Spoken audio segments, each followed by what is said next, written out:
अस्सलामु अलैकुम रहमतुल्लाहि व बरकातुहू। आज जिस जगह पे मौजूद हैं ये बिर उस्मान के नाम से मशहूर है। ये एक यहूदी था रुमान, उसके कब्ज़े में ये कुआं था। हज़ूर अलैहिस्सलाम ने फरमाया कि कौन है जो इस कुएं को ख़रीदेगा।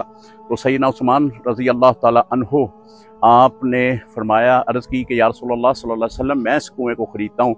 आप रुमान के पास गए तो उसे कहा कि क्या तू कुआं बेचना चाहता है? उसने कहा हाँ, मैं कुआं बेचना चाहता हूँ। तो उसने ये देखा कि हज़रत सैयदना उस्मान रज़ी अल्लाह ताला अन्हो जो हैं वो एक ताजर हैं, तो इस हैसियत से मैं इनको कुआं बेच देता हूँ। तो उन्होंने कुआं जो है वो एक दिन के लिए बेचा। वो एक दिन के जो कीमत बनती है वो 18,000 रुपया बनती है। 18,000 दिरहम में ये कुआं ख़रीदा गया था। तो फिर उसने जब देखा तो उसके बाद जो है इस तरह का मामला नहीं हो रहा, उसने बाकी जो एक दिन का है वो भी बेच दिया।